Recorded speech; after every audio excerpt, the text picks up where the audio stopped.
When the City Runs Hot, a performance piece by Nairobi Masala. Nairobi, the place of cool waters, respite for man and beast.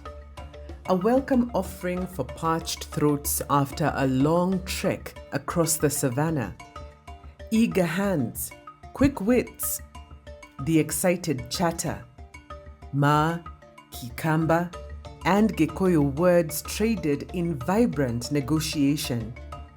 A place of opportunity, deals sealed, goods exchanging hands. Nairobi, a public space. The midpoint between Mombasa and Kampala. Nairobi, evolving into a depot and a place of respite for the brown builders of the East African Railway en route to the Pearl of Africa, the source of the Nile. Renamed Nairobi by the visitors who claimed ownership. A stopover. Temporary mabati shacks for the workers. Infrastructure and sanitation, an afterthought. It was only a matter of time. Shida. A plague in 1902, raging fires, one even razed the original Stanley Hotel to the ground. And then, floods, reminding the self-appointed decision-makers that their choice of depot site failed to consider a few crucial details. Its flat topography, its high water table. You know, like the Ma said, Nairobi, the place of cool waters. In 1906, Sir Winston Churchill called the budding city a permanent problem. It's now too late to change, he said. The lack of foresight and a comprehensive view leaves its permanent imprint upon the countenance of a new country. Nairobi, even then the city was heating up. The seat of the colonial administration. The famed Kenyan cowboys and their wives and mistresses sitting on the terraces of then segregated spaces such as the Norfolk and Stanley hotels. Not yet Uhuru. Local Kenyans lived on the city's periphery, brandishing their vipande, ready to explain their presence in the city center. Work, trade, acceptable excuses humbly given to the authorities upon demand. Endelea, proceed. An order barked to emphasize the understanding that you are only passing through. Nairobi. Uhuru came. So did many glory days filled with pride and joy over the birth of this new republic.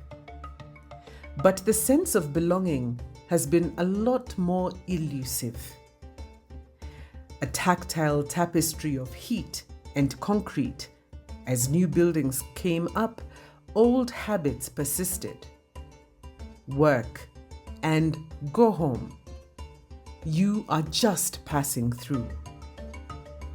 Behave yourself or become a guest of the state at the famed Nyati and Nyayo House torture chambers. The lingering memory of the rising voices of the mothers of political prisoners at Freedom Corner. Uhuru Park.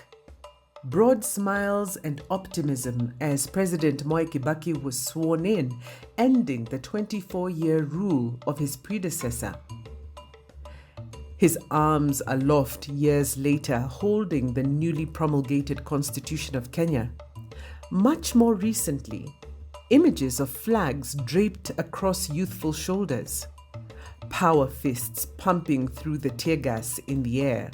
Loud chants, "Reject! Reject!" The 2024 anti-finance bill protests revealing a vibrant future that will not be denied.